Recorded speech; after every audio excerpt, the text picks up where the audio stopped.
शांति। 6 जून 2025 के ईश्वरीय महावाक्य हैं आज के साकार मधुर मुरली के सार में। मीठे मीठे प्यारे प्यारे ज्ञान सागर बाप ने कहा, मीठे बच्चे, भविष्य ऊंच घराने में आने का आधार है पढ़ाई। इस पढ़ाई से ही तुम बैगर टू प्रिंस बन सकते हो। प्रश्न, गोल्डन स्पून इन माउथ 2 प्रकार से प्राप्त हो सकते हैं, कैसे?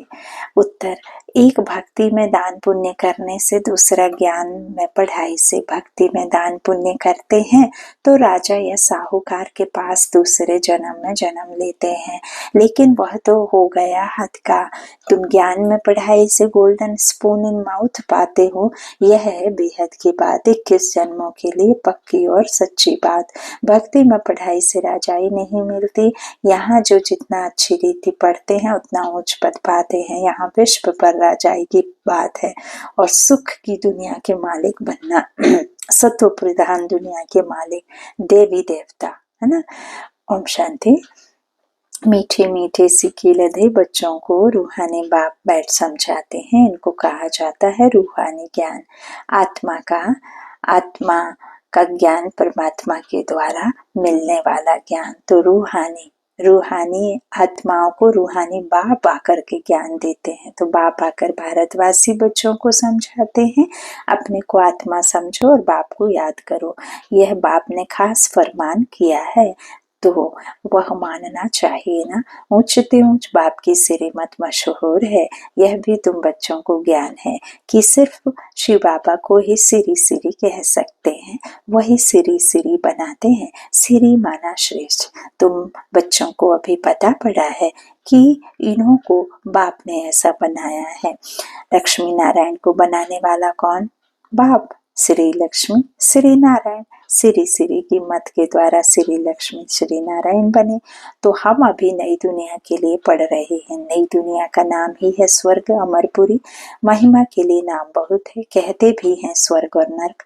फलाना स्वर्गवासी हुआ तो कोया नर्कवासी थे ना मनुष्य, परंतु मनुष्यों में इतनी समझ नहीं। स्वर्ग नर्क, नई दुनिया पुरानी दुनिया किसको कहा जाता है कुछ भी जानते नहीं। बाहर का भाव का कितना है, तुम बच्चों में भी थोड़े हैं जो समझते हैं। बरोबर हमको बाप पढ़ाते हैं। हम यह लक्ष्मी नारायण बनने के लिए आए हैं। हम बैगर टू प्रिंस बनेंगे। पहले पहले हम जाकर राजकुमार बनेंगे। यह पढ़ाई है, जैसे इंजीनियरिंग बैरिस्ट्री आदि पढ़ते हैं तो बुद्धि में रहता है कि हम घर बनाएंगे फिर यह करेंगे। हर एक को अपना कर्तव्य स्मृति में आता है। तुम बच्चों को जाकर बड़े ऊंच घर में जन्म लेना है इस पढ़ाई से। जो जितना जास्ती पढ़ेगा उतना बहुत ऊंच घर में जन्म लेगा। राजा के घर में जन्म ले फिर राजाई चलानी है। गाया भी जाता है गोल्डन स्पून इन माउथ। एक तो ज्ञान द्वारा यह गोल्डन स्पून इन माउथ मिल सकता है, दूसरा अगर दान पुण्य अच्छी रीति करें तो भी राजा के पास जन्म मिलेगा। वह हो गया हद का, यह है बेहद का। हर एक बात अच्छी रीति समझो। कुछ भी समझ में ना आए तो पूछ सकते हो। नोट करो, यह बातें बाबा से पूछना है। मुख्य है ही बाप के याद की बात। बाकी कोई संशय आदि है तो उनको ठीक कर देंगे। यह भी बच्चे जानते हैं कि जिनका जितना भक्ति मार्ग में दान पुण्य करते हैं तो साहूकार के पास जन्म लेते हैं। जो कोई बुरा कर्म करते हैं तो फिर ऐसा जन्म मिलता है। कोई का तो ऐसा कर्म बंधन है जो बात मत पूछो। यह सब है पास्ट का कर्म बंधन। राजाएं भी कोई ऐसे होते हैं, बड़ा कर्म बंधन कड़ा होता है। इन लक्ष्मी नारायण को तो कोई बंधन नहीं, वहां है ही योग बल की रचना। जबकि योग बल से हम विश्व की राजाई ले सकते हैं। तो क्या बच्चा पैदा नहीं हो सकता? पहले से ही साक्षात्कार हो जाता है। वहां तो यह कॉमन बात है। खुशी में बाजे बजते रहते हैं। बूढ़े से बच्चा बन जाते। महात्मा से भी बच्चे को जास्ती मान दिया जाता है, क्योंकि वह महात्मा तो फिर भी सारी लाइफ पास कर बड़ा हुआ है, विकारों को जानते हैं। छोटे बच्चे नहीं जानते, इसलिए महात्मा से भी ऊंच कहा जाता है। ना किसी के लिए मन में घृणा, ना द्वेष, ना बदला, ना विकारी भावना, किसी भी प्रकार से बच्चे में कोई भी अवगुण होता नहीं। तो वहाँ तो सब महात्माएं हैं, श्री कृष्ण को भी महात्मा कहते हैं, वह है सच्चा महात्मा। सतयुग में ही महान आत्माएं होते हैं, उन जैसे यहाँ कोई हो ना सके। तुम बच्चों को अंदर में बहुत खुशी होनी चाहिए। अभी हम नई दुनिया में जन्म लेंगे, यह पुरानी दुनिया खत्म होनी है। घर पुराना होता है तो नए घर की खुशी होती है ना। कितने अच्छे अच्छे मार्बल आदि के घर बनाते हैं। जैसे जैनी लोगों के पास पैसे बहुत होते हैं, वह अपने को ऊंच कुल के समझते हैं। वास्तव में यहाँ कोई ऊंच कुल तो है नहीं। ऊंच कुल में शादी के लिए घर ढूंढते हैं, वहाँ कुल आदि की बात ही नहीं। वहाँ तो एक ही देवी देवता का कुल होता है, दूसरा ना कोई। इसके लिए तुम संगम पर अभ्यास करते हो कि हम एक बाप के बच्चे, सब आत्मा है। आत्मा है फर्स्ट, पीछे है शरीर। दुनिया में सब देह अभिमानी रहते हैं। तुमको अभी देही अभिमानी बनना है। गृहस्थ व्यवहार में रहते अपनी अवस्था को जमाना है। बाबा को कितने बच्चे हैं, कितना बड़ा गृहस्थ है, कितने ख्यालात रहते होंगे, इनको भी मेहनत करनी पड़ती है। मैं कोई सन्यासी नहीं हूँ, बाप ने इनमें प्रवेश किया है। ब्रह्मा विष्णु शंकर का चित्र भी है ना। ब्रह्मा है सबसे ऊंच, तो उनको छोड़ बाप किस में आएंगे।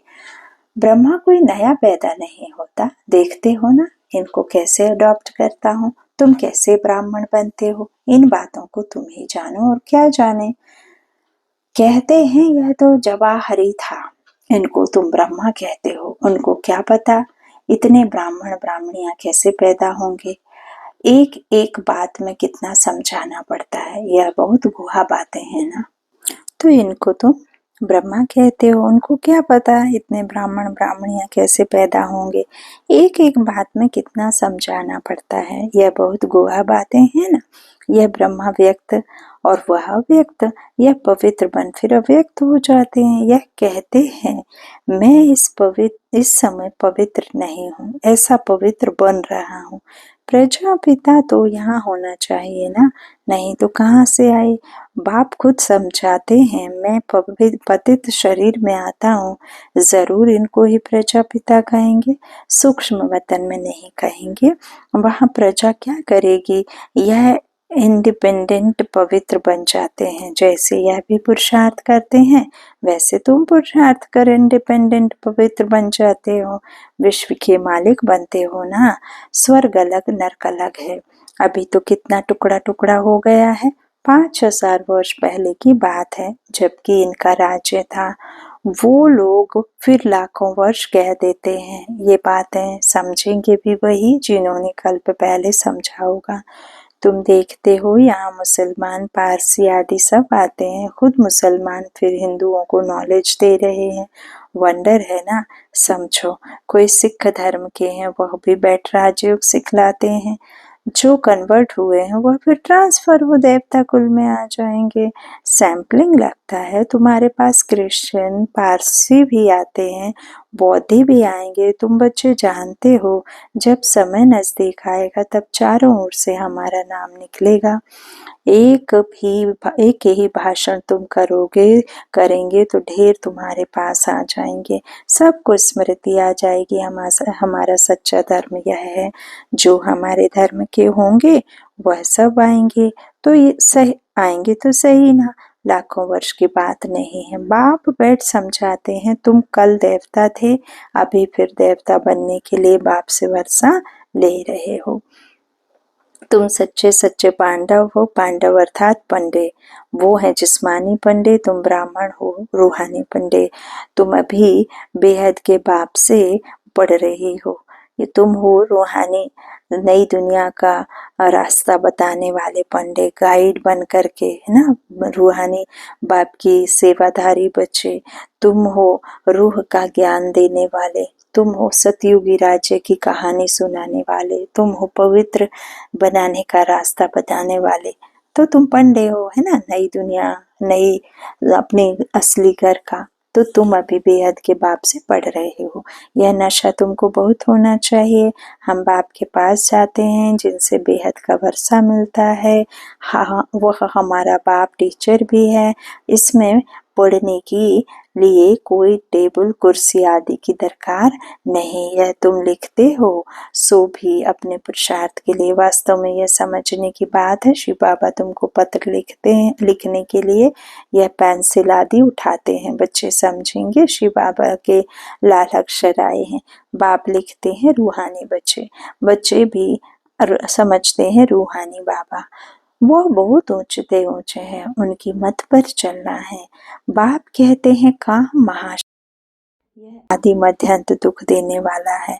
उस भूत के वश मत हो, पवित्र बनो। बुलाते भी हैं हे पतित पावन। तुम बच्चों को अभी बड़ी ताकत मिलती है राज्य करने की, जो कोई जीत पा ना सके। तुम कितने सुखी बनते हो तो इस पढ़ाई पर कितना अटेंशन देना चाहिए। हमको बादशाही मिलती है, तुम जानते हो हम क्या से क्या बन रहे हैं। भगवान वाच है ना, मैं तुमको राजयोग सिखलाता हूँ, राजाओं का राजा बनाता हूँ। भगवान किसको कहा जाता है यह भी किसको पता नहीं। आत्मा पुकारती है ओ बाबा, तो मालूम होना चाहिए ना वह कब और कैसे आएंगे। मनुष्य ही तो ड्रामा के आदि मध्य अंत ड्यूरेशन आदि को जानेंगे ना। जानने से तुम देवता बन जाते हो। ज्ञान है ही सदगति के लिए। इस समय है कलयुग का अंत, सब दुर्गति में है, सतयुग में होती है सदगति। अभी तुम जानते हो बाबा आया हुआ है सर्व की सदगति करने, सबको जगाने आए हैं। कोई कब्र थोड़े ही है, परंतु घोर अंधियारे में पड़े हैं। उनको जगाने आते हैं जो बच्चे घोर नींद से जग जाते हैं। उनके अंदर खुशी बहुत होती है।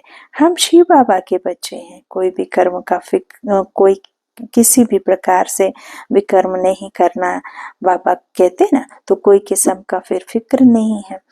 बाप हमको विश्व का मालिक बनाते हैं, रोने का नाम नहीं। यह है ही रोने की दुनिया, वह है हर्षित रहने की दुनिया। बाप की दुनिया में कोई रोता नहीं, रावण की दुनिया में कोई हंसता नहीं। हाँ, यहाँ कोई हर्षित मुख ना रह सके, वहाँ कोई दुखी मुख ना रह सके। तो उन्हों के चित्र देखो कैसे शोभनीय का हंसमुख होते हैं, हंसमुख बनाते हैं।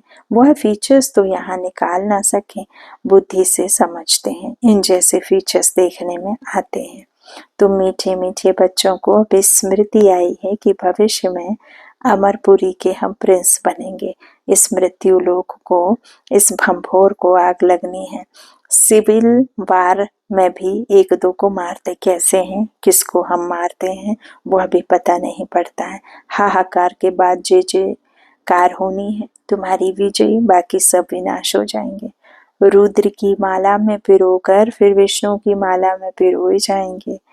अभी तुम पुरुषार्थ करते हो अपने घर जाने के लिए। भक्ति का कितना फैलाव है। जैसे झाड़ के अनेक पत्ते होते हैं वैसे भक्ति का फैलाव है। बीज है ज्ञान, बीज कितना छोटा है, बीज है बाबा। इस झाड़ की स्थापना, पालना और विनाश कैसे होता है यह तुम जानते हो। यह वैरायटी धर्मों का उल्टा झाड़ है। दुनिया में एक भी नहीं जानते। अब बच्चों को बहुत मेहनत करनी है बाप को याद करने की, तो विकर्म विनाश हो। वह गीता सुनाने वाले भी कहते मन मना भव। सब देह के धर्म छोड़ अपने को आत्मा समझ बाप को याद करो। मनुष्य इसका अर्थ थोड़े ही समझते हैं। वह है ही भक्ति मार्ग, यह है ज्ञान मार्ग, यह राजधानी स्थापन हो रही है। फिक्र की कोई बात नहीं। जिसने थोड़ा भी ज्ञान सुना तो प्रजा में आ जाएंगे। ज्ञान का विनाश नहीं होता है। बाकी जो यथार्थ ज्ञान पुरुषार्थ करते हैं, यथार्थ ज्ञान पुरुषार्थ करते हैं, वही उच्च पद पाते हैं। यह बुद्धि में समझ है ना। हम प्रिंस बनने वाले हैं नई दुनिया में। स्टूडेंट इम्तिहान पास करते हैं तो उनको कितनी खुशी होती है। तुमको तो 1000 बार जास्ती अतीन्द्रिय सुख होना चाहिए। हम सारे विश्व के मालिक बनते हैं, कोई भी बात में कभी रूठना नहीं है। ब्राह्मणी से नहीं बनती है, बाप से रूठते हैं। अरे तुम बाप से बुद्धि का योग लगाओ ना, उनको तो प्यार से याद करो। बाबा बस आपको ही याद करते करते हम मर जाएंगे, घर चले जाएंगे। माना जीते जी मरते हैं ना, तो हम आपको याद करते करते शरीर छोड़ फिर अपने घर चले जाएंगे। अच्छा, मीठे मीठे सिक्के दे बच्चों प्रति माता पिता बाप दादा का याद प्यार और गुड मॉर्निंग। रूहानी बाप की रूहानी बच्चों को नमस्ते। हम रूहानी बच्चों की रूहानी माता पिता बाप दादा को याद प्यार और गुड मॉर्निंग। शुक्रिया बाबा, शुक्रिया। धारणा के लिए मुख्य सार पहला, बाबा ने कहा किसी भी बात का फिक्र नहीं करना है, सदा हर्षित रहना है। फिक्र करने से क्या होगा, हम बाबा को याद करेंगे तो बेफिक्र हो जाएंगे। स्मृति रहे हम शिव बाबा के बच्चे हैं, बाप आए हैं हमें विश्व का मालिक बनाने। दूसरा, अपनी अवस्था को एक रस बनाने के लिए देही अभिमानी बनने का पुरुषार्थ करना है। इस पुराने घर से ममत्व निकाल देना है। वरदान दिया बाबा ने, मनन शक्ति द्वारा बुद्धि को शक्तिशाली बनाने वाले मास्टर सर्वशक्तिमान भाव। मनन शक्ति ही दिव्य बुद्धि की खुराक है। जैसे भक्ति में सिमरन करने के अभ्यासी हैं, ऐसे ज्ञान में स्मृति की शक्ति है। इस शक्ति द्वारा मास्टर सर्वशक्तिमान बनो, सर्वशक्तिमान बनो। रोज अमृत वेले अपने एक टाइटल को स्मृति में लाओ और मनन करते रहो, तो मनन शक्ति से बुद्धि शक्तिशाली रहेगी। शक्तिशाली बुद्धि के ऊपर माया का वार नहीं हो सकता, परवश नहीं हो सकते, क्योंकि माया सबसे पहले व्यर्थ संकल्प रूपी बाण द्वारा दिव्य बुद्धि को ही कमजोर करती है, कमजोर बनाती है। माया, विकल्प, व्यर्थ संकल्प, कमजोर संकल्प, नेगेटिव थॉट्स।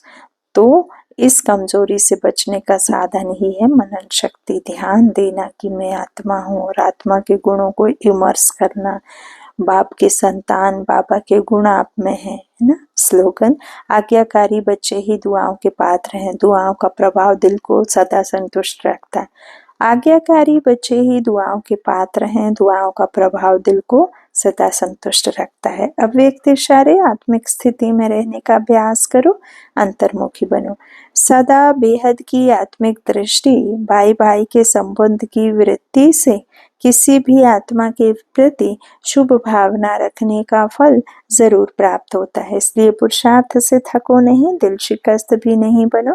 निश्चय बुद्धि हो, मेरेपन के संबंध से न्यारे हो, शांति और शक्ति का सहयोग आत्माओं को देते रहो। अच्छा, ओम शांति।